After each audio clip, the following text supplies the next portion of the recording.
Here I am to worship, here I am to bow down, here I am to say that you're my God. You're altogether lovely, altogether worthy. 할렐루야. 오늘도 말씀과 동행하는 하루에 나오신 여러분 축복하고 환영합니다. 우리 하나님은 너를 지키시는 자 찬양하며 예배합시다. 하나님은 너를 지키시는 자, 하나님은 너를 지키시는 자, 너의 우편에 그늘 되시니 낮의 해와 밤의 달도 너를 잊지 못하리. 하나님은 너를 지키시는 자, 너의 환난을 면케하시니 그가 너를 지키시리라. 너의 출입을 지키시리라. 눈을 들어 산을 보아라. 너의 도움 어디서 오나. 천지 지으신 너를 만드신 여호와께로다. 아멘, 아멘.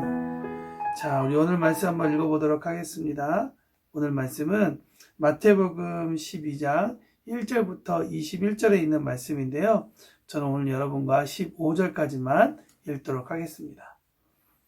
그때 예수께서 안식일에 밀밭 사이로 가실새 제자들이 시장하여 이삭을 잘라 먹으니 바리새인들이 보고 예수께 말하되, 보시오, 당신의 제자들이 안식일에 하지 못할 일을 하나이다. 예수께서 이르시되, 다윗이 자기와 그 함께하는 자들이 시장할 때 한 일을 읽지 못하였느냐. 그가 하나님의 전에 들어가서 제사장 외에는 자기나 그 함께한 자들이 먹어서는 안 되는 진설병을 먹지 아니하였느냐. 또 안식일에 제사장들이 성전 안에서 안식을 범하여도 죄가 없음을 너희가 율법에서 읽지 못하였느냐. 내가 너희에게 이르노니 성전보다 더 큰 이가 여기 있느니라. 나는 자비를 원하고 제사를 원하지 아니하노라 하신 뜻을 너희가 알았더라면 무죄한 자를 정죄하지 아니하였느니라. 인자는 안식일의 주인이시라 하시니라.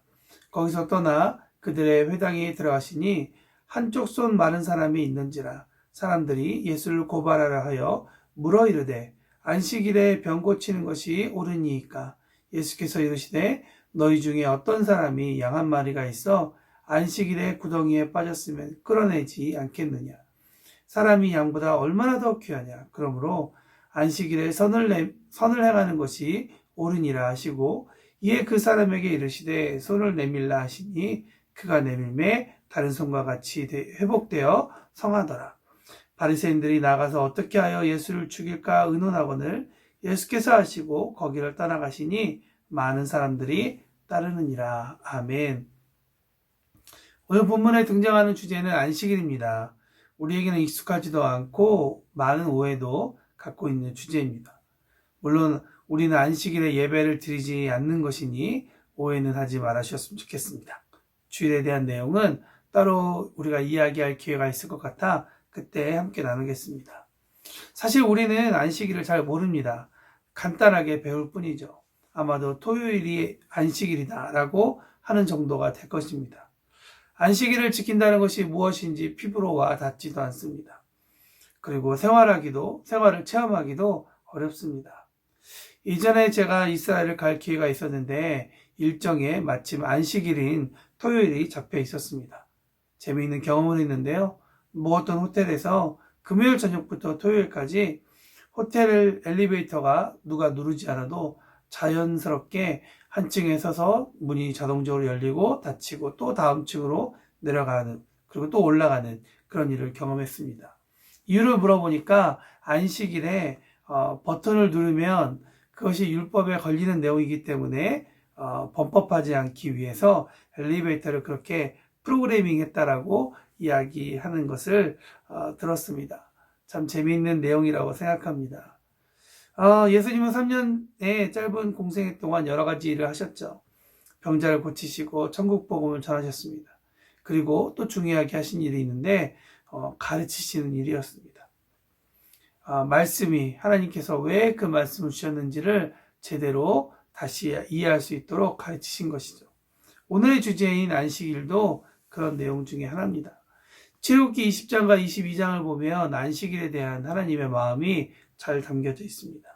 20장 8절에서 10절에 보면 안식일을 거룩하게 하여 기억하여 거룩하게 지키라.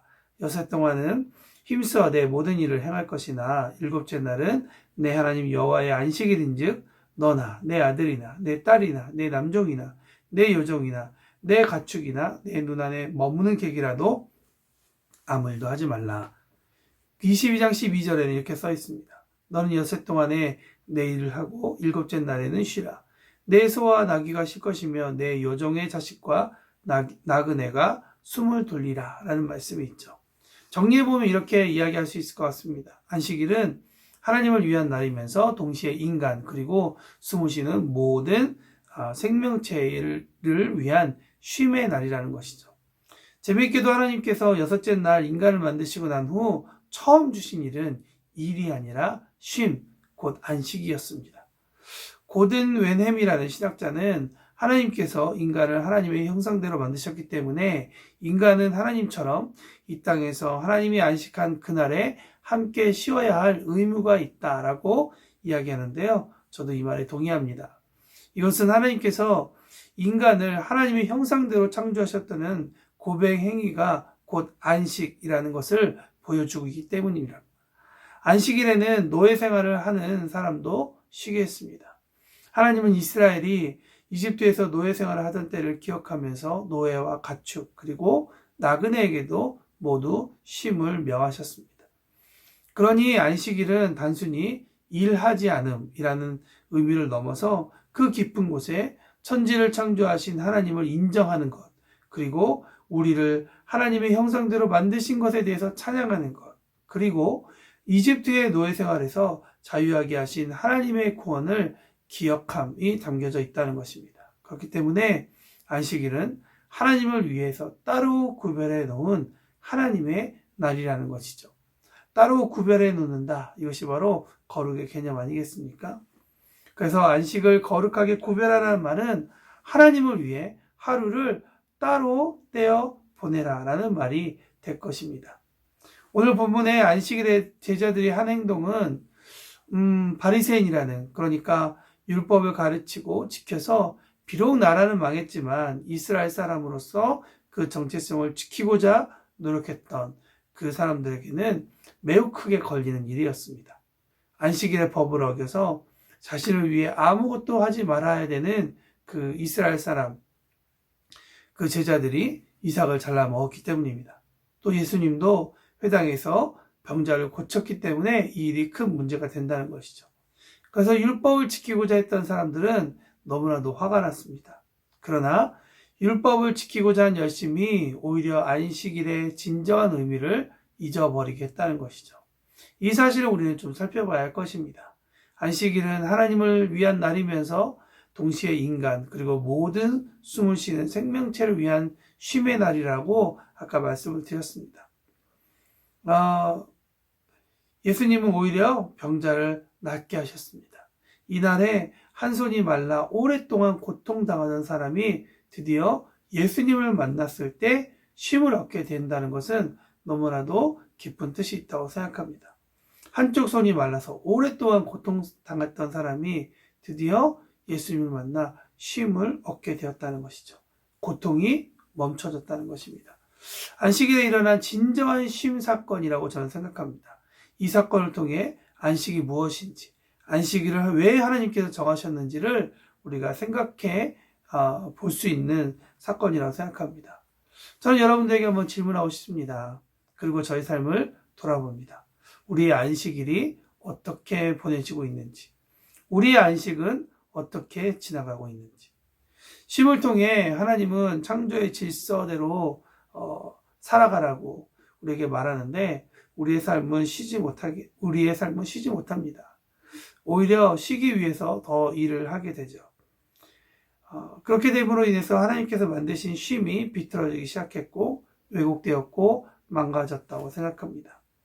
하나님께 감사하며 내 행동을 멈추는 날이 아닌 나의 쉼을 위한 여가를 즐기기 위한 나의 날이 안식일이 되어버렸다는 것이죠. 쉴 수 있는 날 쉬는 것이 순종일까요? 아니면 쉬면 안 되는 날 하나님의 말씀 때문에 쉬는 것이 순종일까요? 저는 이 질문했을 때 마태복음 6장 31절과 33절이 기억됩니다. 그러므로 이르기를 무엇을 먹을까, 무엇을 마실까, 무엇을 입을까 하지 말라. 이는 다 이방인들이 구하는 것이라. 너희 하늘 아버지께서 이 모든 것이 너희에게 있어야 할 줄 아시느니라. 그런즉 너희는 먼저 그의 나라와 그의 의를 구하라. 그리하면 이 모든 것을 너희에게 더하시리라. 라는 말씀이 기억됩니다. 갚아야 할 돈도 많고 지금 바짝 일해놔야 나중에 어떻게 될지 모르는 미래를 걱정하지 않고 준비하고 살 수 있을 거라고 생각합니다. 그러나 또 쉬고 싶어도 쉴 수 없는 것이 현대인의 삶이죠. 참 불쌍하고 애처로운 것이 우리 인생이라고 생각합니다. 그러나 성경은 우리에게 얘기합니다. 쉬어야 충전이 되고 쉬어야 창조적인 생각이 생기는 것입니다. 단순히 쉬는 것, 그 쉼을 말하는 것을 말하고 있지 않음을 우리는 기억해야 합니다. 말씀을 취하고 잡는 사람만이 하나님께서 주신 진정한 쉼의 맛을 보는 선물을 경험하게 될 거라고 저는 생각합니다. 저도 쉬는 것에 대해서 잘 모릅니다만 오늘 설교를 준비하면서 쉼에 대해서 다시 생각해보고 살아가야겠다라는 생각을 해봅니다. 안식일에 대한 내용을 인터넷에서 찾다가 그 내용 후에 적혀있는 한 댓글을 보았습니다. 이런 내용이죠. 이제는 주일이라는 개념도 없어지는 시대가 되었습니다. 그래서 주말이라는 말이 더 어울릴 정도입니다. 회사원들의 이야기처럼 월화수목금금금이라는 이야기 속에 살아가는 우리들의 모습 속에서 안식일의 개념에 대한 생각을 다시 한번 해봤으면 좋겠습니다. 라는 글인데요. 많은 것을 생각하게 하는 글이라고 생각합니다. 오늘 말씀을 마치면서 저 여러분 정말 하나님께서 비록 화요일이지만 이번 주 설을 비롯해서 좀 쉬는 날이 많을 텐데요. 하나님께서 우리에게 왜 쉼을 허락하시는지를 한번 생각해보는 그런 하루가 되면 좋겠다. 여러분 쉬는 것 많이 계획하고 계실 텐데 그 계획하기 전에 어떤 쉼을 하나님께서 원하실까? 하나님께 기뻐하시는 쉼이 무엇일까를 한번 고민해보는 저 여러분이 되었으면 좋겠습니다. 오늘 화요일 청년교회를 위해서 기도하는 날인데요. 특별히 청년교회 우리 청년들 많이 지쳐있는데 하나님 이들이 이번 한 주간 동안 그렇게 쉼을 얻을 수 있는 그런 시간이 될 수 있도록 주님 도와주십시오. 설 연휴 동안 깊게 하나님을 만나고 깊게 하나님께서 미래를 준비해 주시는 먹을 것과 입을 것을 미리 준비해 주시는 그 하나님을 의지하고 경험하고 그래서 하나님의 나라를 구별하여서 하나님께 드릴 수 있는 그래서 잘 쉴 수 있는 것을 선택하는 그런 멋진 청년들 또 믿음의 한 걸음을 걸어갈 수 있는 청년들 될 수 있도록 주님 도와주십시오. 우리 그런 마음으로 함께 중보하며 기도했으면 좋겠습니다. 다 같이 기도하겠습니다.